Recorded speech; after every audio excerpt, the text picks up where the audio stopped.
But wait, oh, okay, so we're live, Angie. I was gonna try to say wait. Oh, Um, we're live? yeah, he just, Well, I think I got to press go live once we're in there. oh, I can see it. Oh, we're going live. Okay, we're live. Shit. I have a notification that says we are live. Okay, I made us live. I'm a horrible person. I didn't. Well, I don't think it goes that far. I think you're pretty cool. I appreciate it. We're only a half hour late getting in, and it looks like there's going to be four of us. That's fine.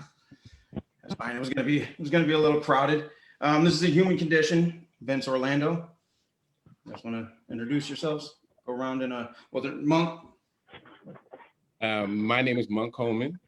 I'm an author, a transformational coach, and a public speaker. And I'm here with you all to speak on this topic. I don't know what I can add to it, but I'm gonna add whatever I feel is necessary. But thank you for having me on. Alexis.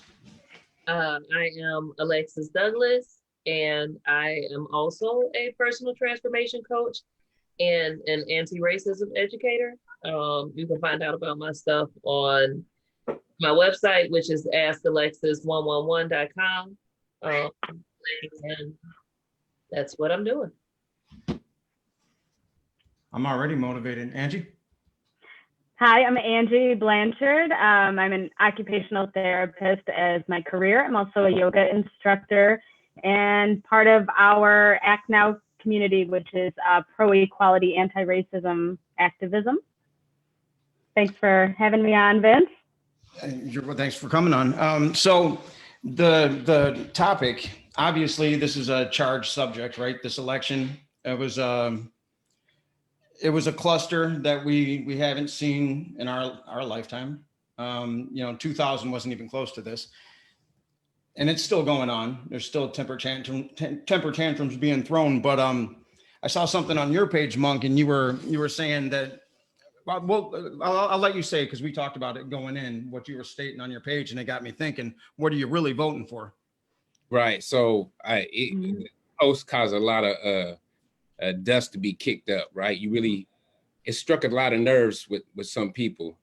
And I think when that happens, when something triggers you, I think you really need to do some introspective work and see, why did that trigger you? Why did a simple comment trigger you? What made you so angry about someone else's opinion? So what I said was, this election is not about politics. It's about racism and white supremacy.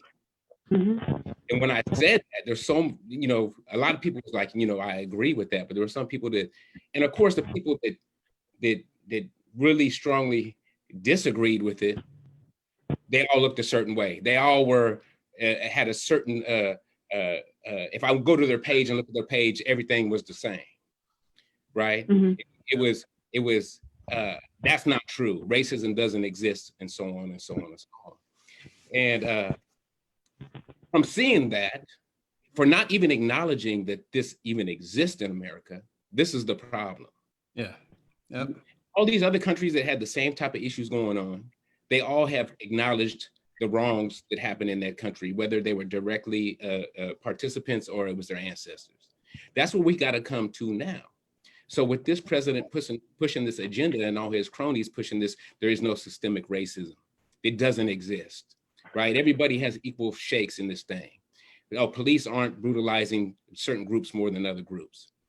That denial is what's keeping us where we're at now.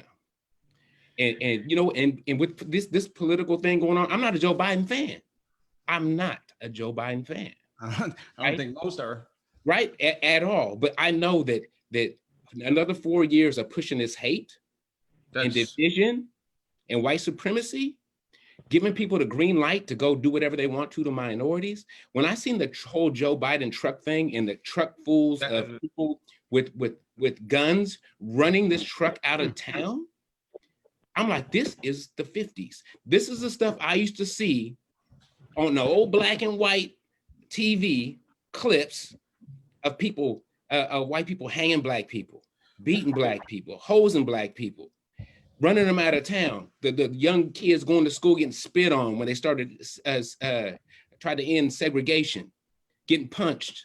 You know what I'm saying? Having peaceful protesters getting bricks thrown at them. This is what I started to see. So he started to make that okay again. What made it even worse is he joked about it. You know, when he was at that rally, he said, "Oh, and our people, they're such good people, and they were just trying to help them." I'm like, this is out of control, man. And I knew it would be. I see it. I don't see it dissimilar to you because race is always involved in America. I see white supremacy as the haves. You know, it's always been the haves and the have-nots, and race has been a card that they've played to separate us so they can divide and conquer. And that's what I saw this as. It was. I wasn't voting for Joe Biden. I don't have any problem with Joe Biden. I really don't have a problem with Trump. I don't like him. You know, I don't like the things he does. I don't think he'd last long in my neighborhood, or maybe he would in my old neighborhood. But the people are irrelevant. There was something way bigger going on here. And for me, I didn't vote for Biden. I voted against Trump. And it wasn't even against Trump. I voted against his base. So that fanatical base that was pulling that truck over, my thing is we got to break down the two-party system. Two-party system is the overriding division in this country. And it's why racism is important to the powers that be, because that's how you keep a system like that running. There has to be division or it doesn't function. You know, and that's how you keep people in fear, and you only have to appease 50% of the population. And then you can throw diversion tactics to the other because you got this support. It's a nightmare. And this is all we've ever known. It's really all we've ever known. You know, I mean, in the early days, it was a mess. And then this is what they came up with. And then from Nixon on, it just got worse and worse and worse. So I saw it as, well, there's fascism right there. And with fascism comes everything you were talking about, racism, classism, all the different isms that can be perpetuated by what, you know, and he just happens to be a white guy, right? So I saw the same thing. I just saw it in, I think in a grander scale to where, you know, I'm a study on not on Hitler in particular, but on war, right? So I've read Mein Kampf, and I've been saying since probably 2 years ago, it got real bad to where it was like the playbook was page by page, you know, when it came to propaganda and what they were doing. It was scary. So I'm glad that Biden's in there, but I think that can lead to some complacency too, because now some people are feeling like our guy won. Well, no, it's still the two-party system. And if we're going to ever change things, we got to break that down. I'll stop talking now and go to one of you guys. You go ahead, Andrew. Sure. So you wanted to know what we were voting for and what we were voting against. A lot of us, I have to, you know, echo some of what Monk was saying here. I voted for empathy. I voted for equality. I voted for the first woman vice president, first woman of color, woman who is the daughter of immigrants. I mean, that I was crying yesterday. That's a big deal to see people that look like ourselves represented in these high, powerful positions. And frankly, it's about time we have a woman, you know, in that type of a position. I would have preferred a woman in the White House. Honestly, I was a Marianne Williamson supporter, if not her, Bernie, Elizabeth Warren, you know, on down the line until you got to Biden. But I think Biden was helpful in pushing the Affordable Care Act through. And so healthcare is a major thing for me, healthcare for all people and quality healthcare for all people. A nation can't prosper if people are in survival mode, if their healthcare causes them to go bankrupt, if they can't see a doctor and they use the emergency room instead.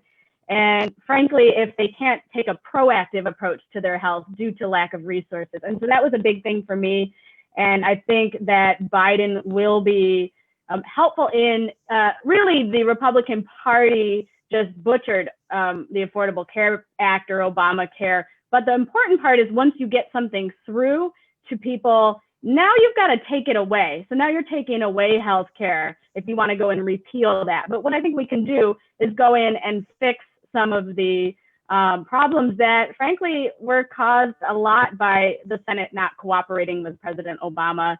So healthcare is a big one for me. Quality education for all, equality in our education system, rather than local funding being sourced by property taxes. And all you have to do is go into our schools in various neighborhoods and see that education is not equal. And why on earth do we punish children? That's what I want to know. And why on earth do we prevent our children from utilizing the full capacity of their brain power and their creativity by keeping people in, again, survival mode? And I understand that from people who want to control and want to keep the system as status quo. But what I didn't understand was 70 million people voting against these principles that involve not only emotional intelligence, which is a huge factor in a leader, but some of the platforms that the Democrats or that the liberal left want to push through are good things for all people. So I can talk more about that later, but I want to give Alexis a chance here. So I agree with most of everything that was said. The main thing, so for me,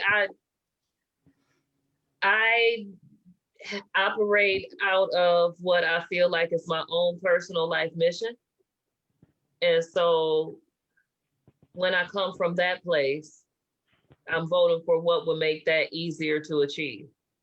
And if my personal life mission, I feel like, is to help restore love to those who have been oppressed, someone who is so cavalier, and like for me, it's the kind, for the president, it's the kind of human being he is, the kind of values he doesn't care about maintaining, the lack of concern for the impact of his influence, that makes me not want to give him power with that influence. And then when I look at the type of life that I have begun to experience since he's been in office, where, you know what I'm saying, living in a marginalized identity, in all, like, in this sense of panic. And when I see certain things, there's now new fears that I didn't have before, things that I didn't think about. The type of things that come to mind in different scenarios are a little bit different. I feel like my level of hypervigilance has gotten a little bit higher since he's been in office. Things that I want to feel when I have a leader in place, like ideals that I want to be made to be normal. I understand that there's a difference between aspirational about, like, your aspirational self and your actual self. But somebody whose actual self and aspirational self who doesn't care about people, only cares about how they look, like that kind of person I don't want to mess with in real life. So if I don't want to mess with you in real life, and the reason I feel like I feel the need to protect myself from you because of how much you don't care about anyone but yourself. Yeah. And how expendable everything else is to you. I don't like the way the country look. I don't like the way we get along since you've been in office. I feel like it has been a failure in leadership, and it's a number of effects that go down into the House and the Senate, and it's a lot in the local judges, and it's a lot, and that does affect us individually. So like in my lived experience, I can also see how having somebody like that in office and the type of people that they put in office and the type of company that they keep makes my lived experience more shitty. Yeah. Like, so it's in my better interest, it's to me in the better interest for the spirit or soul of the nation, so to speak, like the kind of character you have, what you do when you get angry matters as a leader. Oh my God. Like it's so here's where I got struck with when Biden came out and gave his speech. He made me feel good, and that scared me because I don't want to feel good. And it's still the two-party system. It's got to go. I know that. So I got out of my good feeling. I'm like, but he came out like a consummate professional. And when he was out prior to his acceptance, he said we have to be patient. We haven't heard patient in 4 years. You know what I mean? We haven't heard patient. He came out and said, we have to be patient. We have to let the votes be counted. That was very professional, man. You know what I mean? Like, I was proud of him. That's how you're supposed to be. Like I lost that. That's what leaders are supposed to do. They're supposed to calm you when things are tumultuous. They don't fuel the fire. You fuel the fire, you get what you got. You get a divided nation. the bottom I line, agree with you, Vince. words You matter. know,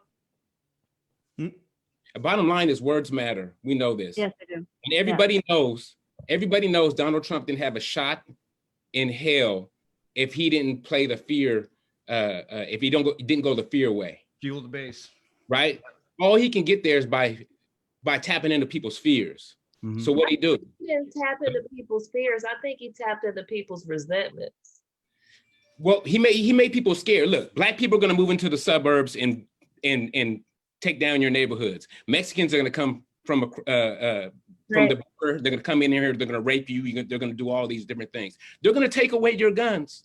They're going to take away your religion. Fear of Muslims, right? We got to keep this Christianity strong. So they went on fear of black and brown people, fear of getting their religion taken, and fear of getting their guns taken. Mhm. Right? And a lot of their base, uneducated white people. It doesn't benefit them at all to have Trump in office. No, But if you tap into that fear, not at all. if you can get them to ride for something, to make them people believe, look, you're not in a good place right now, but at least you're better than the black and brown people, right? At least you're a real American. They're not going to take away your Bible. At least you're a Christian.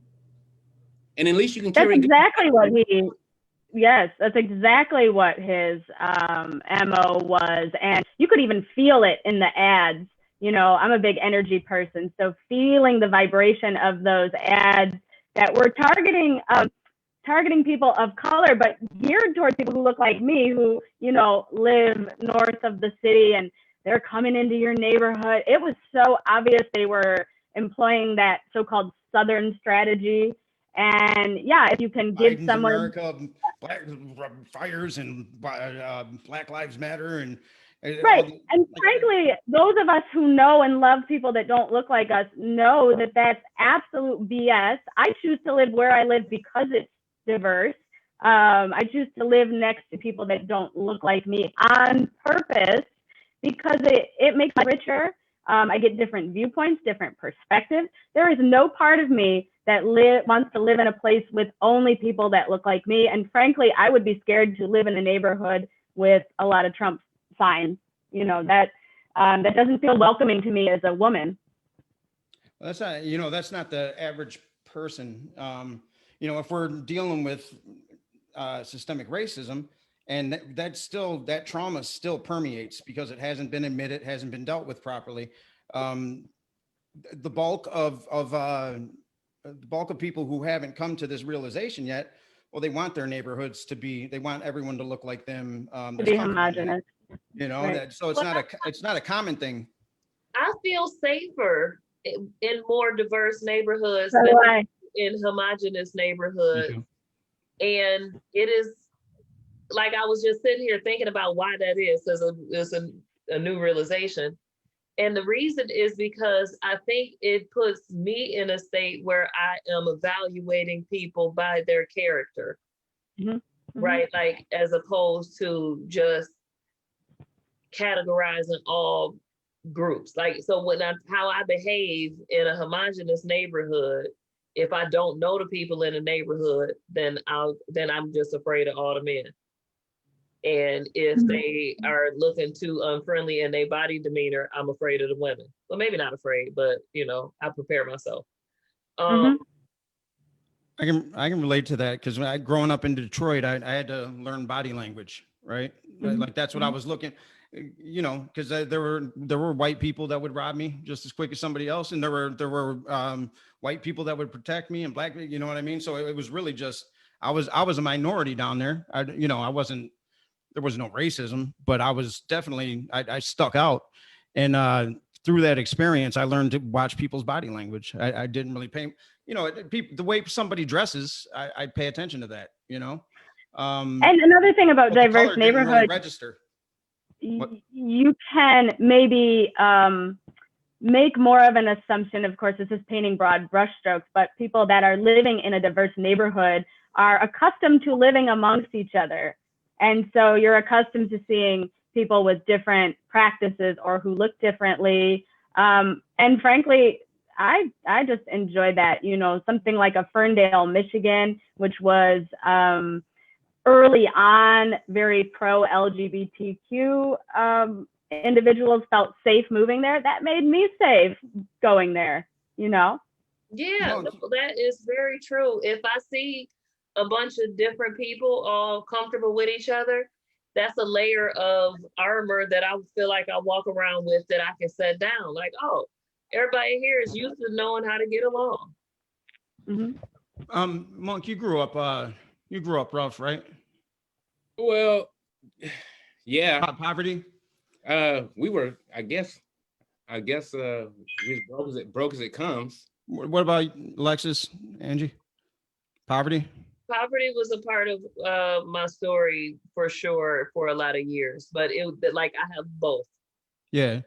For me, it was poverty. I was, and for me, I was one generation removed from poverty. So I have a lot of extended family members who are still, stuck in that. And so while we grew up without a lot of stress about money, both of my parents just came from that. So that mindset was that you live below your means, you work hard for things, don't buy flashy, frivolous things if you can't afford your basic needs. All of that was instilled in me. So we grew up poor, and it didn't really matter what color you were because you're fighting a battle, right? And I find that if you're bound together through a cause, those things that they try to present to us as differences aren't really differences, right? So we all wanted to get out of poverty. We knew that, we didn't want to be poor. We were also okay with being poor because everybody else was poor. So, it wasn't until I got across 8 Mile that people started making fun of me for floods. And then I was fighting every day. And, there were things that I didn't know you were supposed to get made fun of till I got to the suburbs, but it was tighter knit down in the city. And that's why I was always influenced more by hip hop. When NWA and Eazy-E came out, I remember my friend, he moved away in 6th grade to Oakland. And we didn't have any NWA or Eazy back here. Yeah, I was in 7th grade, shouldn't have had it anyway. But he came back with EPMD, NWA, Eazy-E. I remember those 3 cassettes, and they were talking about being poor, but how to hustle your way out. And I was in the suburbs in junior high and fighting people because I didn't have Guess jeans, and so I was like, all right, well, I'm gonna roll with this then because this makes more sense to me, But yeah, you can.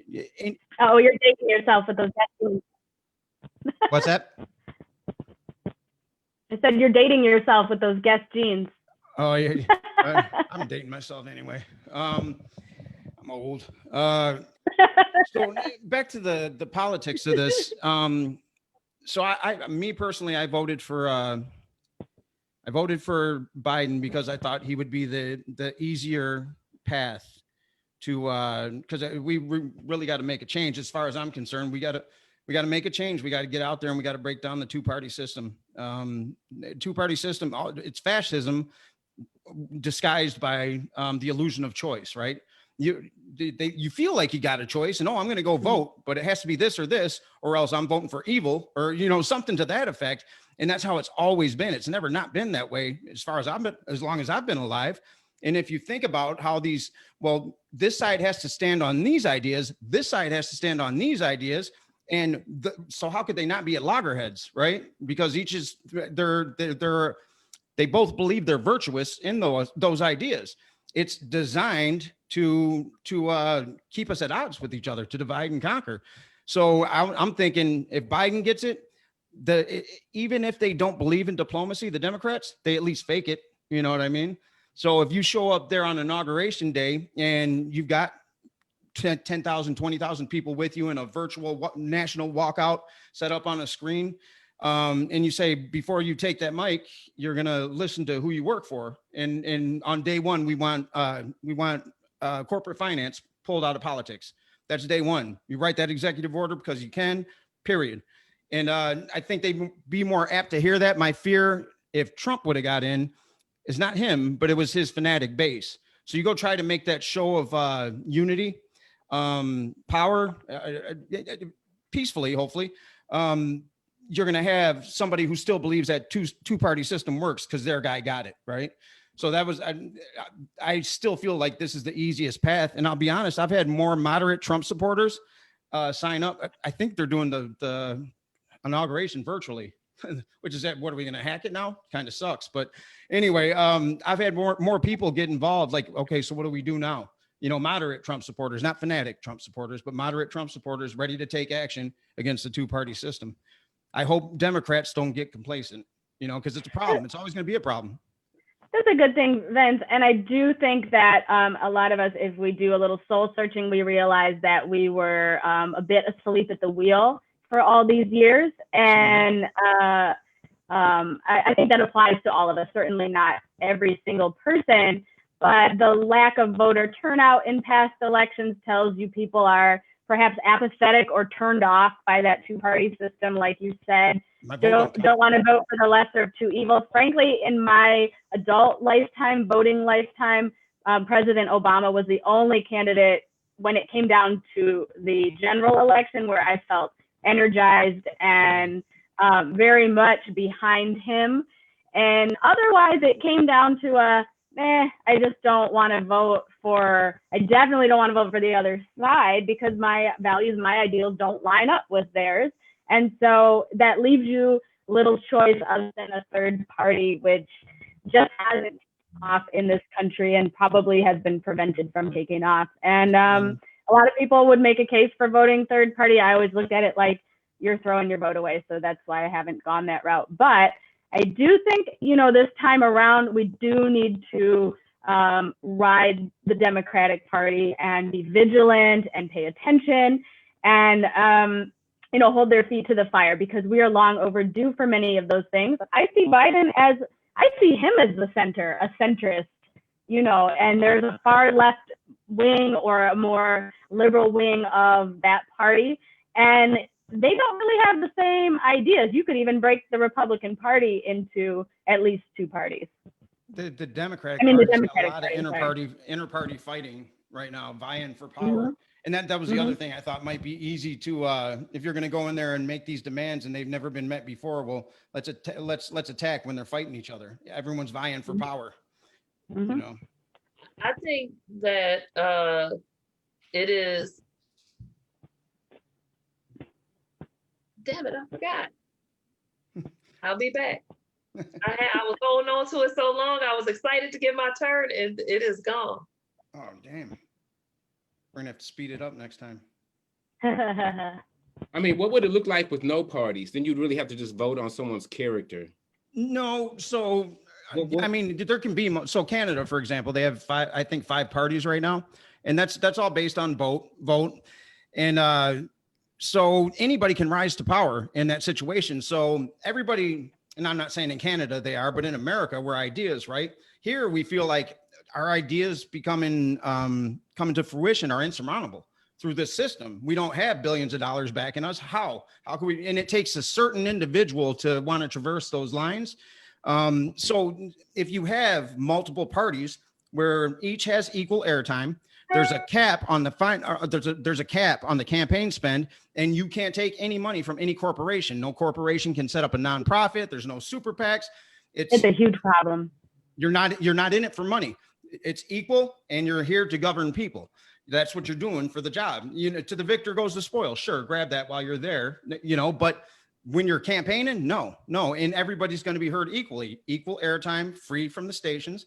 And then so if I got 5 people out there and I'm voting for my guy or girl, I'm not going to feel so bad if they lose, because it's going to be to the other people by popular vote.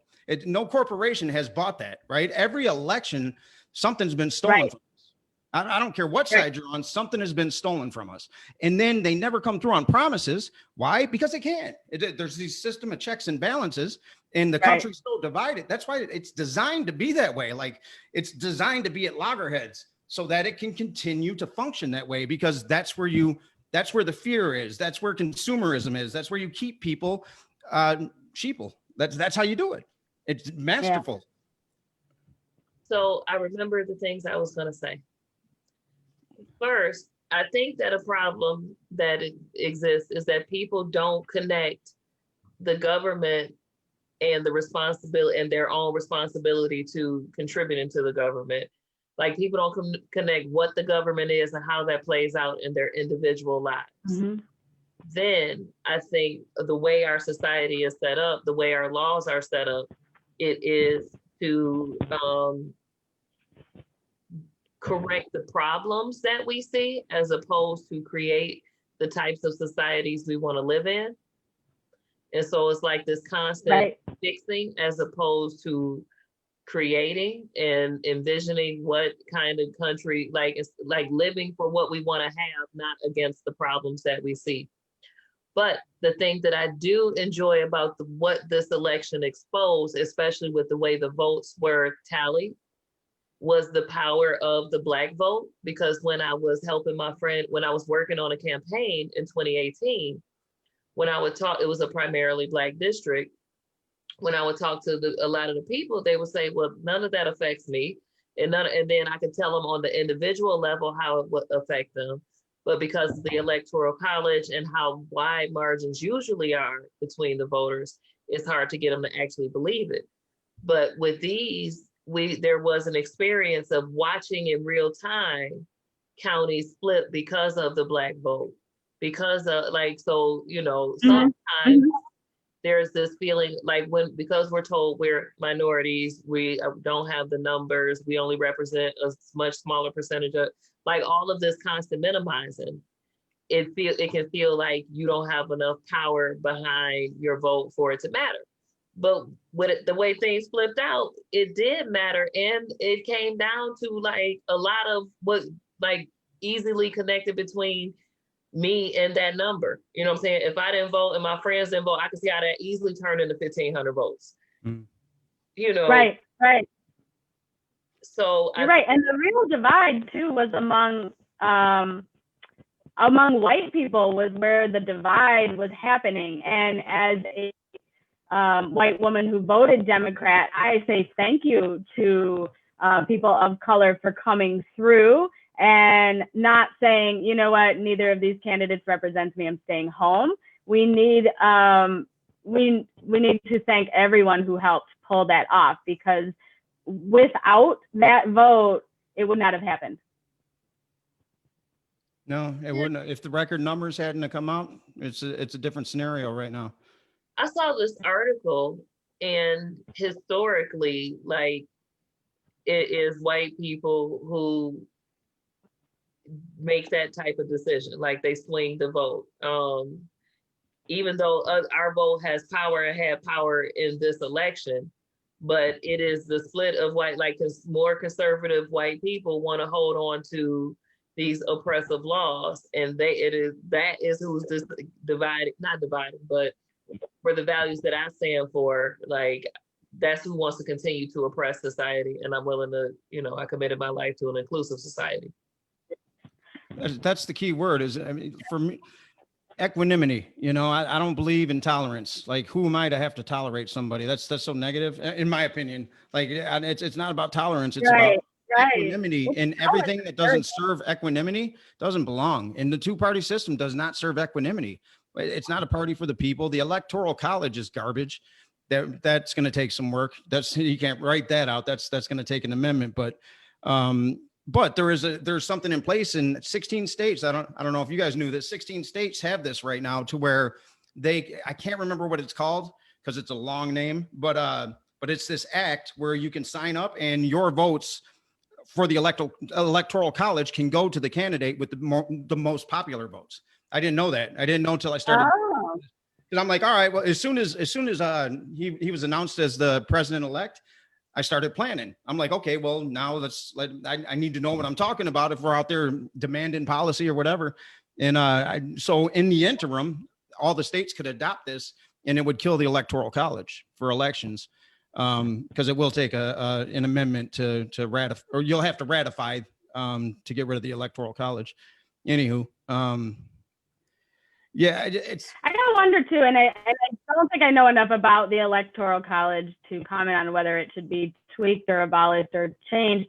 But I do know gerrymandering was a huge issue, and that's what resulted in several of these last elections leading to popular vote winner being different from the Electoral College winner. And really, that should only be a fluke.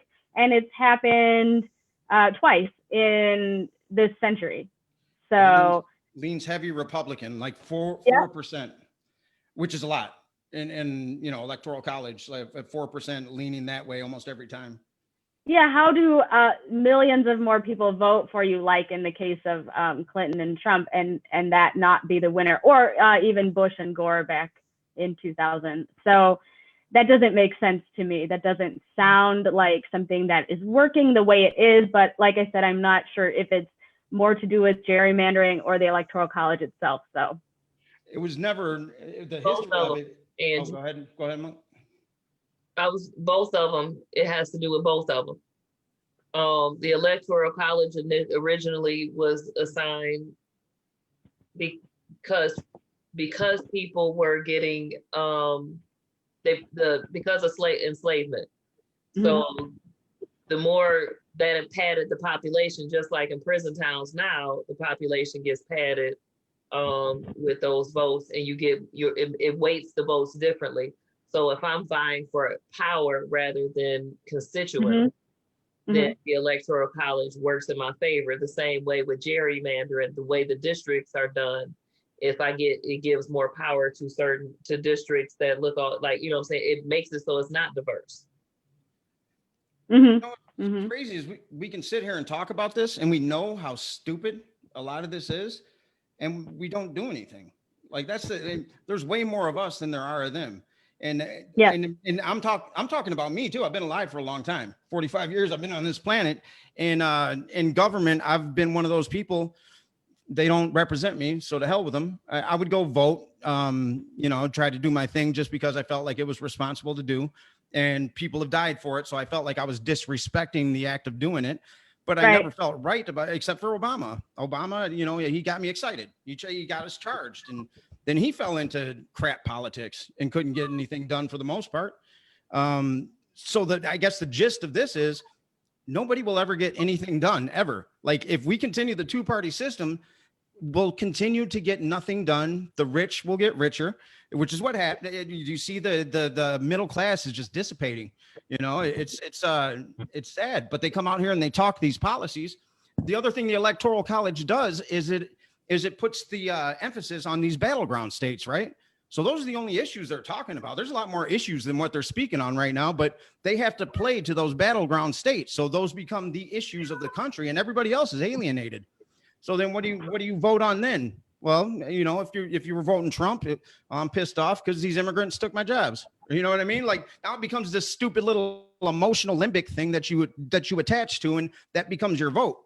And they know it, and they've been playing it, and they know it. You know, this is not. I don't know if it's by design, but it worked. So they're using it has to do with the differences of the people in office's motivations, right? What motivates them, which is why character matters. Yeah. Because if we elected people in office who care for the greater good, by caring for the greater good, individuals do better. Now, I'm not saying that the things in life like competition and stuff like those things for a lot of people mean a lot of things, but I don't think they should have to equate to survival. Like survival and what provides survival should be a right, in my opinion.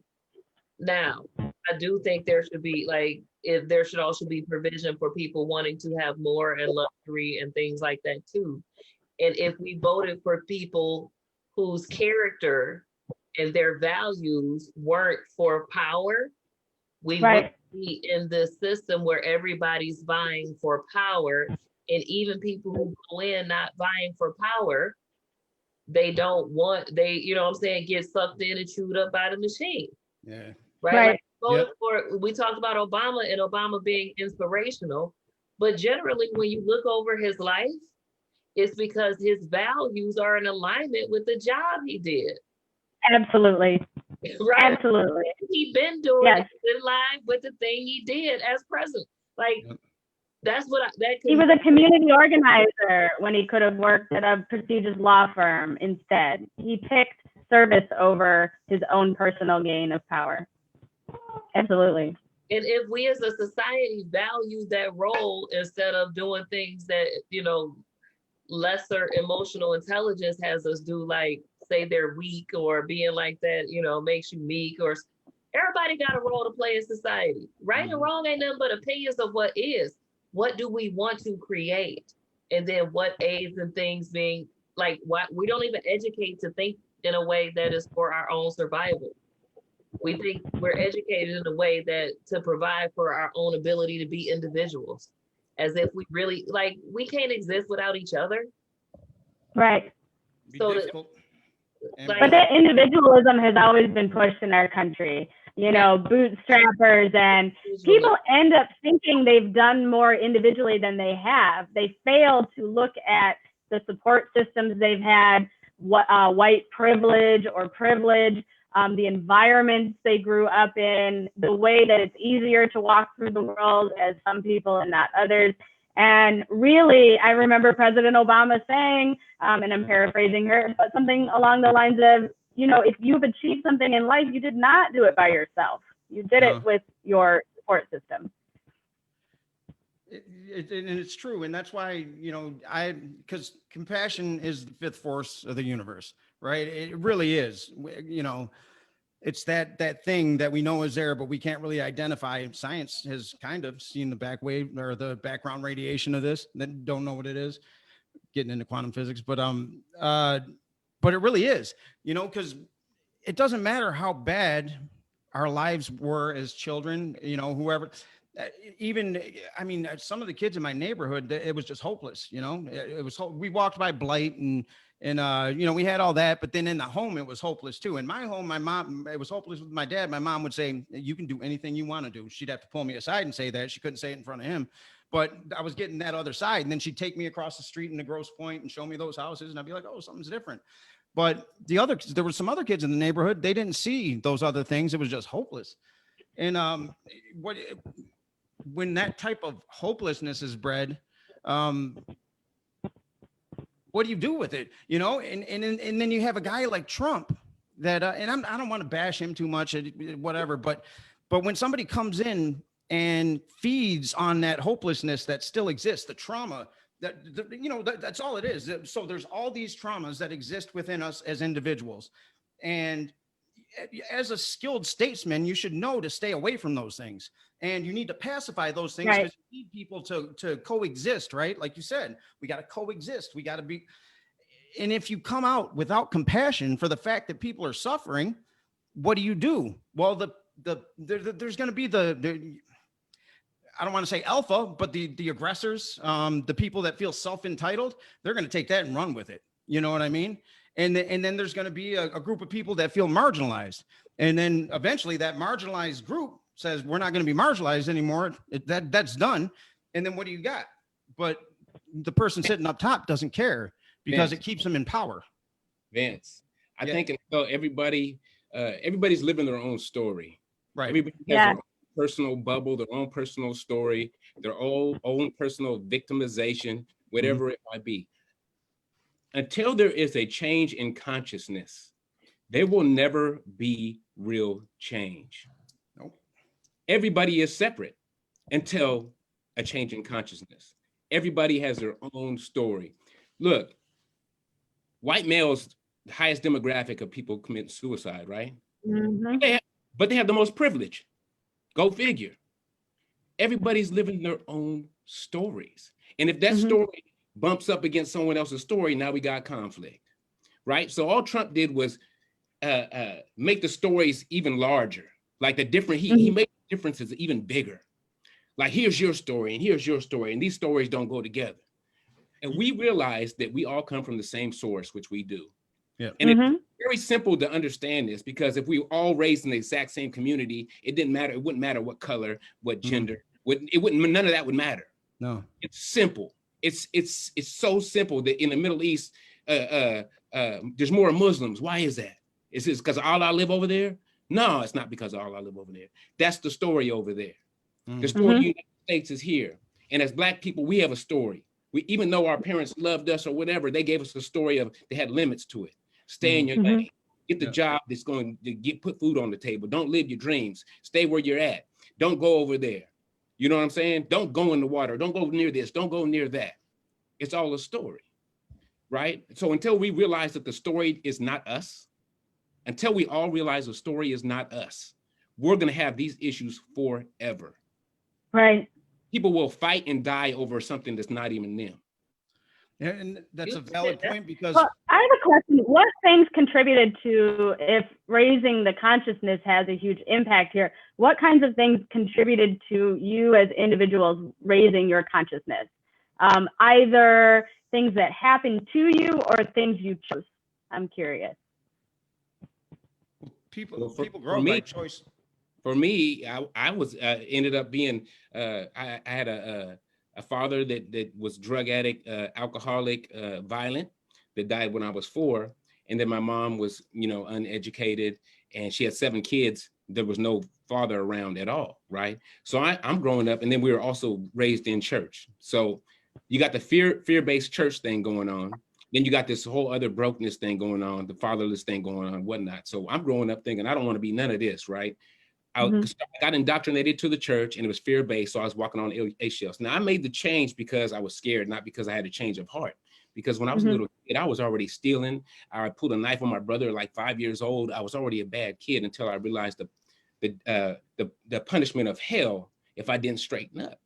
So I straightened up, and what happened? I got to a certain age, hormones started to kick in. I started, and some of the rules that were in this fear-based religion, I wasn't feeling them anymore, right? I wanted a girlfriend. I wanted to do these things that they say not to do. So I just went the other direction and started selling drugs and drinking and doing all this other stuff. So I didn't want to be like my parents, and ended up exactly like my parents, both of them. Now I'm an alcoholic, and now I'm peeing blood, right? Now, this is 30 something years old now, almost 40 years old, 38 years old, this happened to me. Never thought I had a purpose because of the story that I was told, right? This is a story of brokenness, dysfunction. This is a story I was told. This is my subconscious programming. I can't get out of this. I don't know how, no matter how many cars I had, no matter what I had, I still had that lack.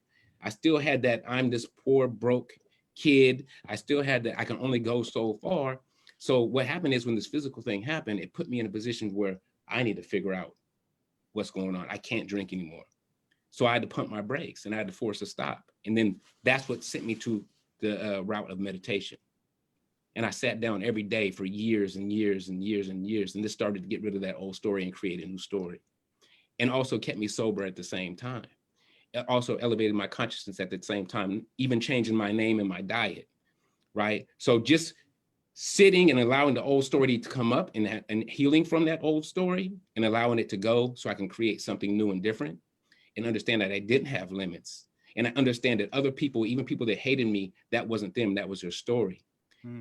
Cultivating understanding for people that might hate me and kill me if they had a chance. Because I know it's just that story they're living, because when they were born, they were never that way, right? When they were born, they were just consciousness. They were love when they were born. And so I know that's there. And I know through my own transformation, you can get back to who you really are, right? You can do that, because I was a totally different person just 12 years ago. So if I can say I can do it, why can't I say they can do it, right? Why can't I say they can't make a dramatic change in their life and realize that they are light and love like I did? So it takes the personal aspect out of it, right? It takes the one, and it brings the oneness into it.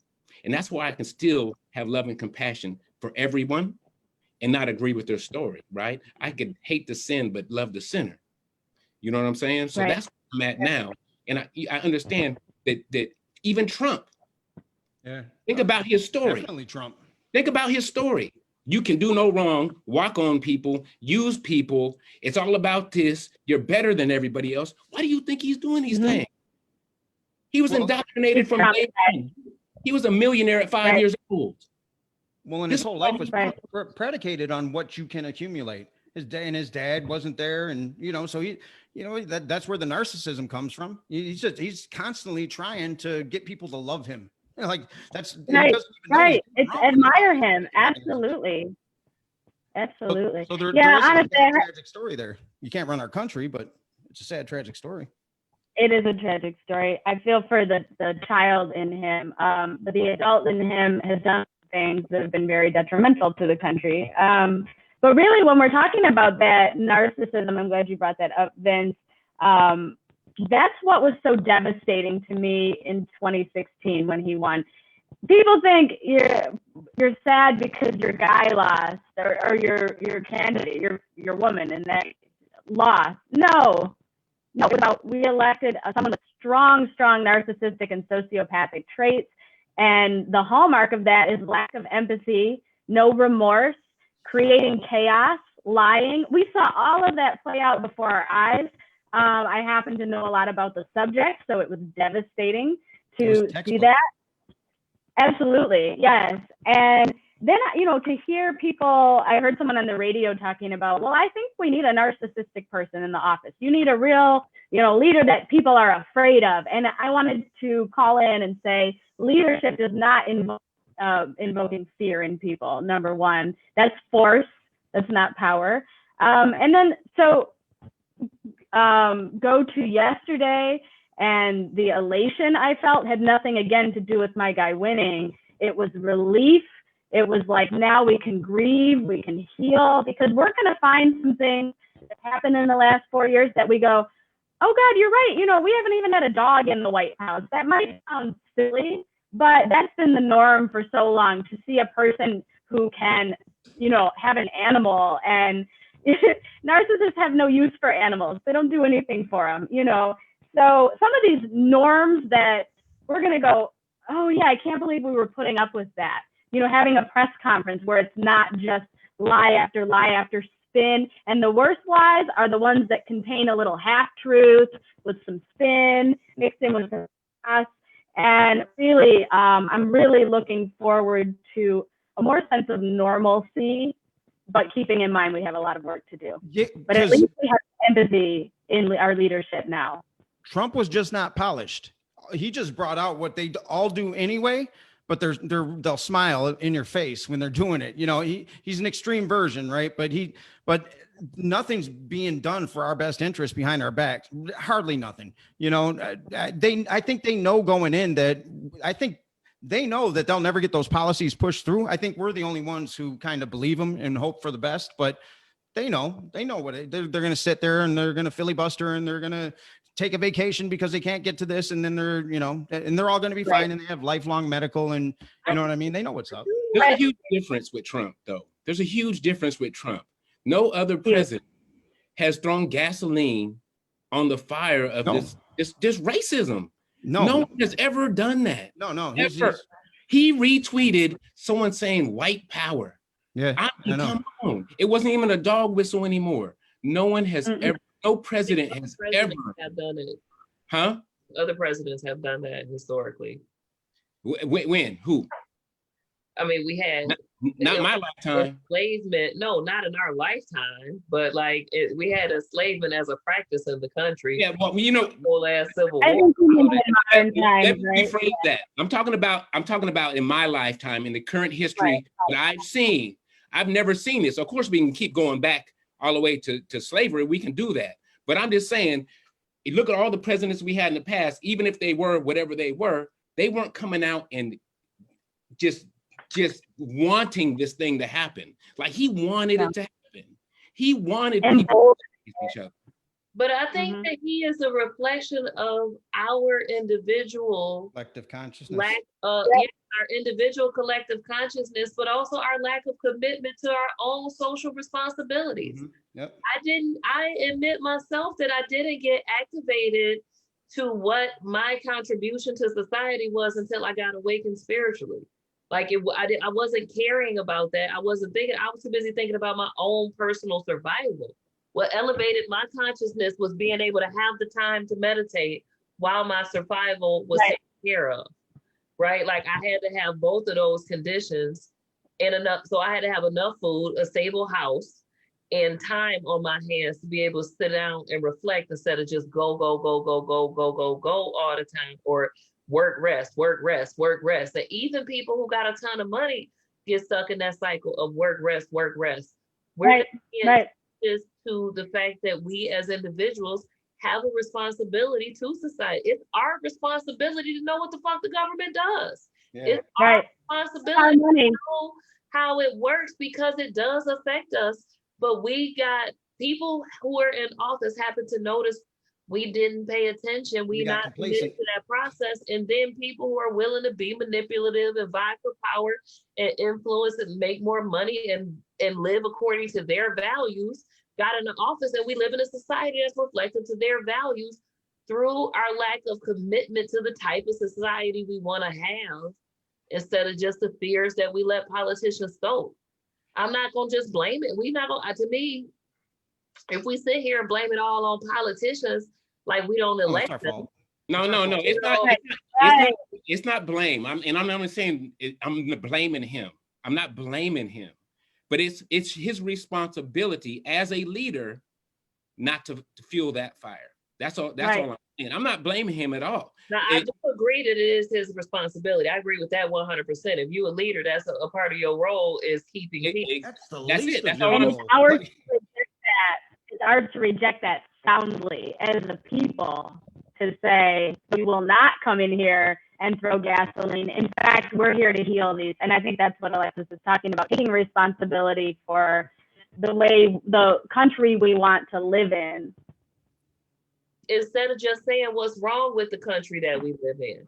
Like was- taking an actual, like, so the thing that this division has brought out is people are activated in politics instead of politics being a thing you don't talk about. And so the more engaged we are in politics, the more Right.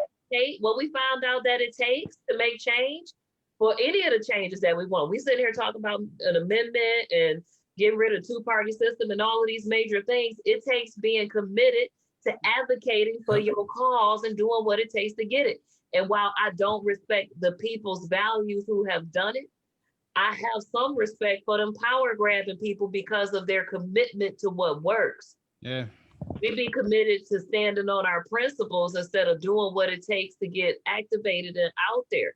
But it wasn't until I campaigned that I learned about, until I had to teach somebody while asking them to vote for my candidate, that I learned about what the government was and how it does affect my individual life, because I had to be educated in order not to look like a fool in front of the person, which that was my motivation at that time, was to not look like a fool in front of the person. And But that's, as long as it leads to the right place.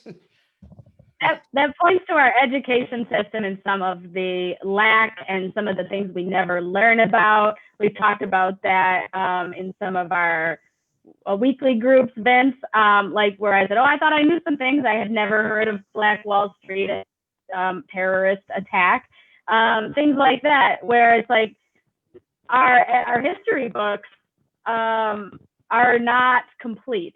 Let's put it that way. And we can say that's by design or by lack of inclusion, lack of equality, but they're not complete.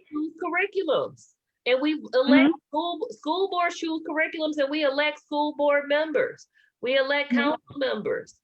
Like, we are a part of the people. Like, we could be looking and choosing, but we just don't be caring. No. Well, that's what they sold, the American dream. Get I don't know the two if cars, the we don't picket care fence, or that's your that goal. we've all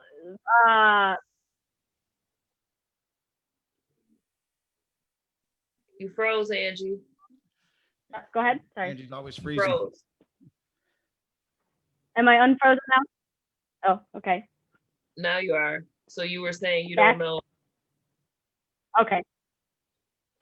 I think it's both in that case. I think so many people are, like we were talking about, in survival mode or caught up on that hamster wheel rat race, got to work 1 job, 2 jobs, 3 jobs.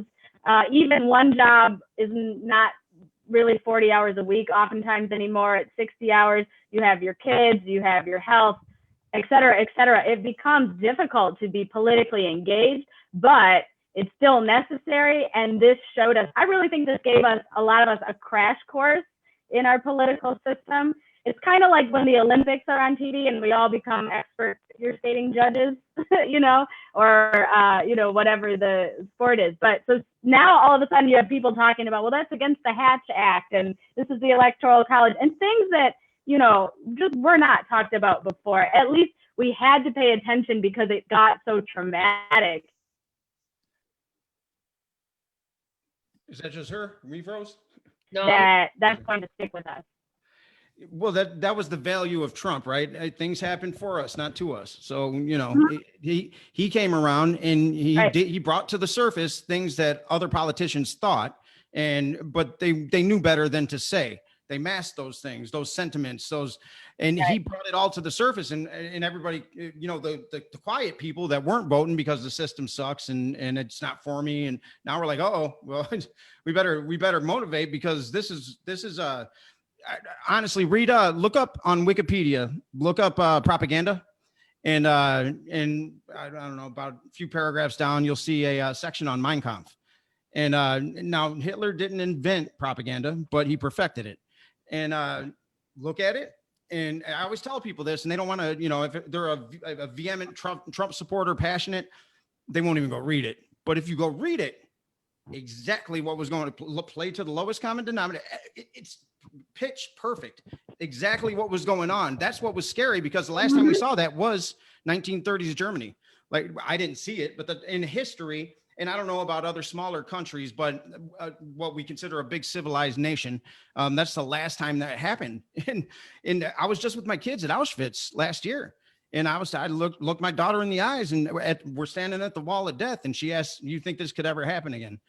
And I said, no, I think people are too connected now, and we're too civilized to, but if you let human suffering go unattended, this is the end result. This could happen, but I don't think now, and not even a year later, I'm like, damn, I'm like, it really could go down. But Vince, I think that is the thing that's important to note, is that means that this election and these 4 years of Trump, we're at a place of reckoning for our values, because what it takes is being actively engaged in not just living your values yourself, but I think a part of my being a life story now is like advocating for what I believe in, and trying to influence, recognizing, accepting that everybody ain't gonna live conscious, however consciousness still create. So I'm willing to advocate for my values. I'm willing to go out there. I'm willing to have them difficult conversations. I'm willing to contribute to political campaigns with my time or my dollar. I'm willing to do things to help heal humanity and get more people to be conscious with the work that I do and contribute to the world. But it's shared future or bust for me, because I recognize that is what it takes. We stay stagnant if we don't get together. That's what this whole thing is on Inauguration Day. It's we the people. All these groups that are supposedly out here fighting each other and doing, can we get them together maybe? And can we all stand out there and say, you work for us? And if you don't do this thing on day one, we're not paying taxes. So you can't send the cops because we pay them. You can't, we're done. You know what I mean? Like you got to really energize people to believe that, though. That's a big you get a lot of giggles, you know what I mean? Because it's so big, so insurmountable. But what valuable thing has ever been done that wasn't insurmountable at first? You know what I mean? Right. But you just gotta I guess whatever it takes to get people to be willing to go on strike, that's kind of what you're gonna have to me, the same kind of mentality you're gonna have to energize for that movement to work.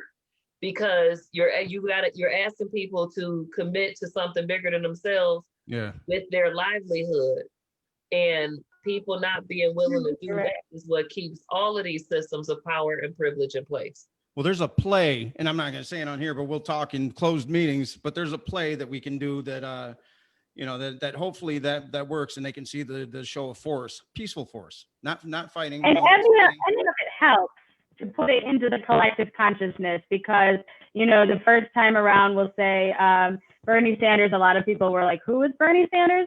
And then the second time around, he had amassed a following based on his principles. So, candidates or ideas that don't always take flight. The Black Lives Matter movement has been going on for years prior to becoming huge this year, really putting it into the collective consciousness and putting your ideas out there, even if they get laughed off. Laughter is the voice of cynics and people that go with the herd. And so there's always going to be those on the outliers pushing for change. And like Vince said, it always sounds radical until it becomes, just the way we accept living. You know, it's much harder to then go back and take things away from people. Yes. Yeah, well, I mean, it might not have been with another 4 years. Like we were getting to that point to where that it was scary because I just kept thinking, well, what if he doesn't need to appease anybody? He doesn't have to he's not getting reelected, so he can just do whatever he wants. Right. It was terrifying. Yeah, it was. Maybe not him, maybe his puppet masters. There were some evil people back there, Stephen Miller and Bannon, and there were some people that were orchestrating some things that maybe even he wasn't aware of. You know, he's not aware of a lot. Mm-hmm. No, that happens when you're a narcissist and only focused on oneself. They tend to miss out on a lot of things that don't immediately affect them in the short term. And that does affect somebody's abilities to, you know, see outside their own story. I know this. I'm encouraged by the amount of engagement we were able to achieve in the election. And as much as the text stuff like that was annoying, a lot of people were getting behind a more shared and inclusive future. A lot of people were willing to be open and public and active with their values for inclusion or against oppression, but for like, people were willing to say that they want the same kind of world that I want. So like, I feel like it's people like us to be out there getting them then to do. Monk told me last time about this community he has out on the West Coast, and I still can't stop thinking about that. You know, where people are going back to herbs, and like it's just you don't see it in the media.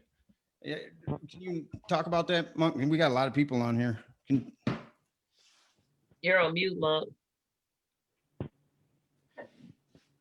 Thank you. Yeah, there's a new wave of young people of color that are starting to reconnect to the old way of living, to plants and herbs and plant-based diets and crystals and energy work and all this other stuff. And I was at this little farmers market, and I seen these young people, and I'm like, this is just amazing. Like they're breaking the slave diet, they're breaking these old generational curses and understanding who they are, how powerful they are, and going forward and sharing it with other young people. So there's definitely a shift going on right now, and I think Trump was needed. I always said that before. Yeah. Trump was needed to bring it all up, right? So we can see what it is and move forward from that. Now, another 4 years of Trump, I don't know what was going to happen, right? Yeah. Right. Yeah, another 4 years of this, I don't know, but we needed this, and I knew we needed it. Mm-hmm. And I knew it, you know, when he first became president, I was like this. I was like, you know what? He's a president. Maybe he just did all that fear stuff to get president, and he's going to do something different, right? So immediately he hires Bannon. I'm like, here we go. Come on. Here we go. Right. What's the agenda here? Right, here we go. He is what he's saying he is. This is it, right? Yeah. Right.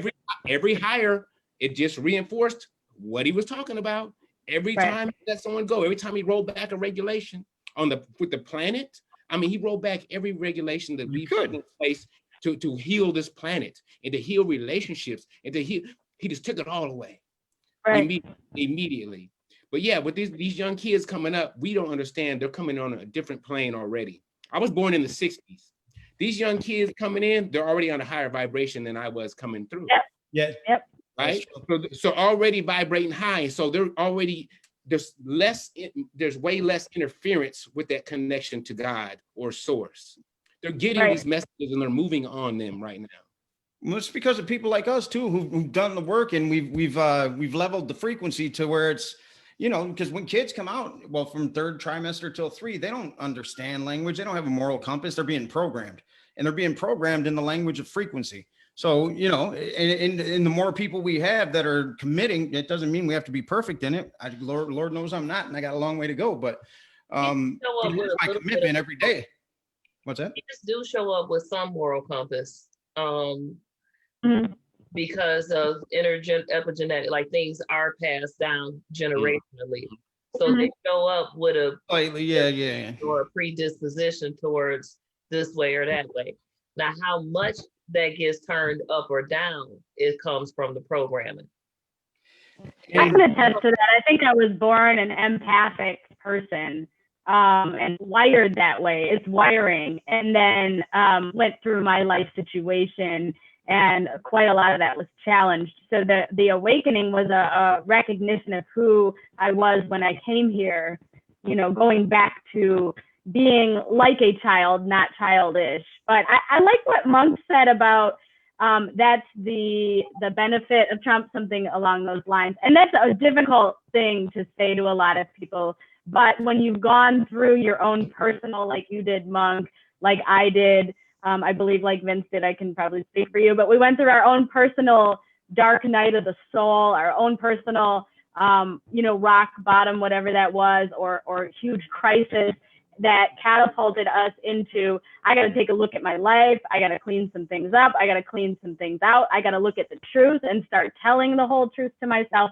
And, you know, a country is a collective group of individuals. So a country can go through its own dark night of the soul. And that was the one thing that kept me from really getting into my fear these last 4 years. And I certainly did feel fearful, but I remembered that this is a collective dark night of the soul, and you do come out of that, and it has the effect of shaking you and making you learn, and you can learn through trauma, or you can choose to then learn through love. And when our country's vibration tips towards love, which it may find that trajectory now that we're coming out of this dark night, oftentimes that's when a lot of growth appears after you've seen the truth, which was pretty horrific. A lot of people have seen parts of it their whole lives. For some people, some of these truths are new, and newly something that they care about. But we are going to be hopefully on a path of healing here and to become better than we've ever been before. that's the goal, you know. That's the only goal. What else is there but to transcend the human condition? You know, a lot of us are still we still feel like, you know, our confinement to the five senses, that's the absolute truth. Some people will never see beyond that, and that's okay. So then it's for people like us to create a safe space where you can, you know, that's why I'm always bringing things back to trauma, because at the end of the day, it's all trauma. Everything goes back to attachment when we're a child to our caregivers. You're right, Alexis, you have some things that you're carrying from other generations. Now, your attachment relationship to your caregivers can offset all that. So if you're with a mom that when you cry, she's there and she's feeding you, doesn't matter what the surroundings are, your brain now has the ability to process through trauma. So that's a veteran that can go out and see the same thing that this veteran sees on the battlefield. He comes back, okay, this guy has PTSD. It starts there in the first 3 years, in that attachment to your caregivers. And a lot of us, you know, I mean, me personally grew up disorganized attachment. Yes, my mom would pull me aside and say this, but dad might kill me. You know what I mean? Like, so you don't trust anything. And we have a lot of that. There's a lot more of that than there is the healthy attachment in this world. And if we can relate to that and stop putting we want to project us onto everybody else and say, well, you should know that. Well, I promise you, there was a time where you didn't know that. And you would have wished somebody came and talked to you and said, hey, no, I think you're seeing this wrong. Instead of pointing a finger and saying you're this, and this. Like, we got to get to that level of, for the people that have moved on to the higher consciousness, we got to find a way to open up that space of communication. And it sounds like some kumbaya stuff, but it's what's got to happen. But I think that, so the thing that makes me hopeful, and I just got this new feeling of hope after this election, is that the thing that's different in this story than history, than time, like in our historical elections, is that Trump lost. Right. Yes. Like, that as much as we saw the same playbook, I just had this moment, this realization in this moment. Like, as much as we had the same playbook, we had the same stuff, it felt like, oh, we in the same, like, but he lost, right? Like, so as long as people stay true and active, right? As long as people who want the system to change are willing to be committed to change it, we are at a place where we really can, I agree with you, Angie, we really can shift to a different society, like one that is true to our ideals rather than the lack of accountability and actual change, right? Like, You just gave me an epiphany. where things really can. Well, I thought it today too, Alexis. I was like, we rejected white nationalism. We rejected white supremacy. We rejected this narcissist. We rejected destroying the environment and only, you know, looking at profits as our measure of success.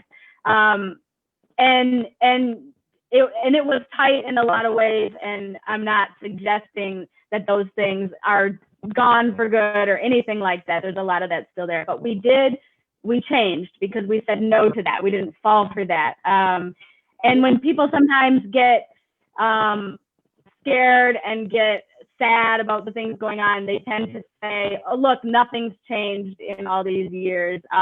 When we looked at this civil unrest of this period, things did change. The people that were marching in some of those protests looked a lot differently than they did in the 60s. And it's not nearly enough, and I'm not suggesting that, but we did change and we are changing. And that can only be a snowball effect from here, because you have those younger generations who came up with the idea of equality.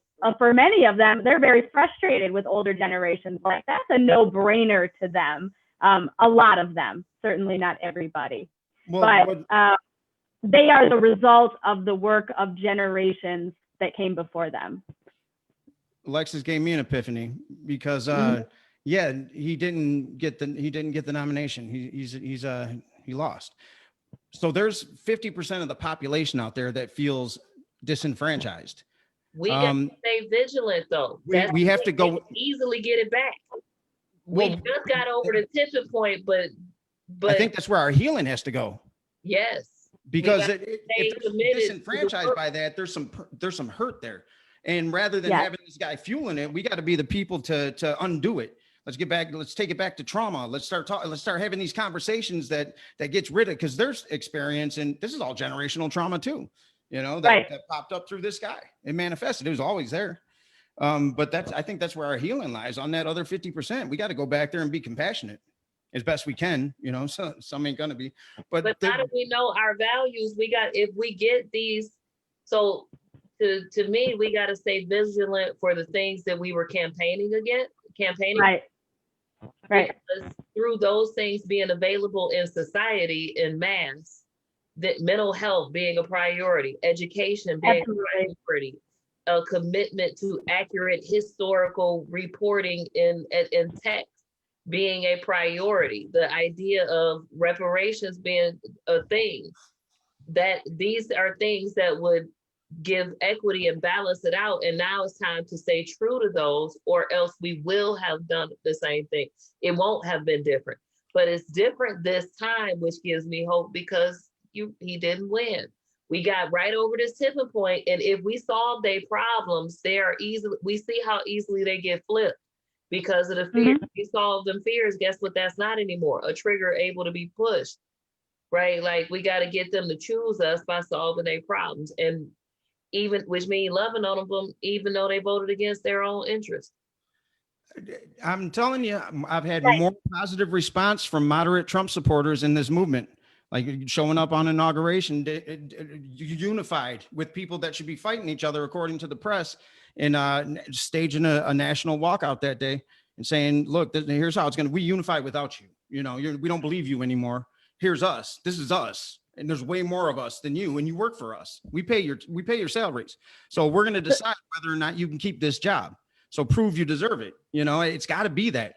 If we don't take this opportunity, I'm not saying we can't get it back, but this is an opportunity. Like, this is one of those things where it's like, you know, I don't think there's time we got to be pragmatic. We got to go out and talk to people who have other policies and things, groups that have been doing this for years and years and years. We got to research, what have you guys been doing? What works, what doesn't? But it's got to be done. And I think when he grabs that mic, he knows my ass is on the line. And the Pelosi's and the Schumers and the what's the other, the McConnells, like these lifers, they know. They know there's a movement. And it can Right. it can We be gotta normal. get out here mobilizing people. Yeah, people for the Something people. I gotta say too about Trump supporters, especially in 2016, they were angry at their own party. They were angry at the state of the country. They were angry about a lot of things, but that anger was very palpable. And what they did, their own party at the time, Republican Party, was going through somewhat of an identity crisis, had lost 2 elections. There was the Tea Party, there was the more centrist Republicans, and they took their anger, they harnessed it, and they flipped off the Republican Party and said, we're going for the TV, reality TV star. We're going for the non-politician businessman, if you can call him that. I don't think we can really call him a successful businessman now. But they took their anger and they made a change in their party. Now, the issue was they tried to take us back in time, 50 plus years. And I've always had an issue with conservative as a party because that's not how evolution works. That's not how human evolution works. We don't go backwards. Certainly there can be things that we can take as far as our values and hold on to those things, but human evolution leans towards progress, even if it's 2 steps forward, 1 step back. So they were not happy with the status quo either. And I would like to harness that anger and that conviction, and they were willing to take a risk for what they felt they wanted. I don't agree with the quality of the character they voted for, but I do think there's something to be examined there in their conviction. Yeah, I would agree with that. Like sometimes it just takes conviction, and sometimes that conviction, for me to open new neural pathways and get on the other side of PTSD, there were times where I took risks that could literally have killed me, and almost did. And, right. They protected the and status I'm better quo because of it. You know what I mean? I look back and I'm like, well, you could have been dead, and that's one of those things from a collective consciousness. This risk was taken. I'm sick of this. Let's do this. And then, so there's something to be said about seeing an opportunity and going for it. But now I think we're back to being pragmatic now, to where we don't want to go through we don't want to be divided like this. We don't want to be at our neighbors' throats. Like, we don't want to believe that a lot of the trauma for white people, the younger white people, is they don't believe racism exists because they haven't experienced it like that. And now it's been, and yes, you can learn from this, but they're confused as shit. My kids don't know what the hell that is. They're like, what race? But now they're saying racist. Now it's in their daily vocabulary, and pedophile, thanks to social media and all the conspiracy theories. They're watching is confused. I know an amazing course that you can take called Actively Authentic Allyship, and will help straighten out all that confusion. You can find out more about that at www.askalexis111.com. And who teaches that?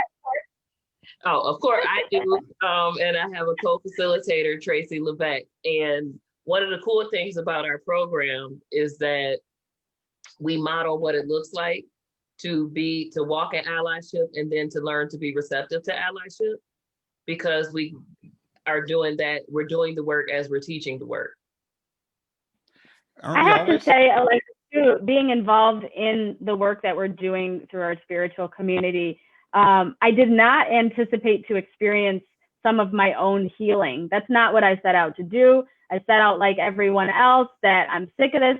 I've been sick of it for a long time, and people are tired of hearing me talk about it. But finally, there was a group that I could join, and I wasn't like out here on an island by myself.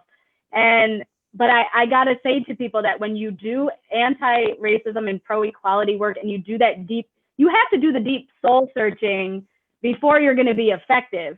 Mm-hmm. You can't come in there closed-minded, not curious.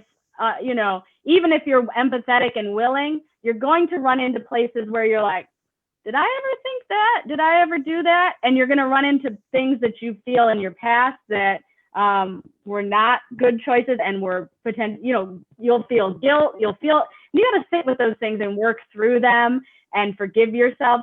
But in doing this work, I have to say I have had more compassion for all people around me, and have experienced healing myself that I didn't even know was there to heal. I have to say that aspect is true on both. Well, when I say it's hard to say both sides, but Right. but not even just because Trump had said it, but because too is more than just black and white. Right, like there's this whole privileged spectrum of people. But Right.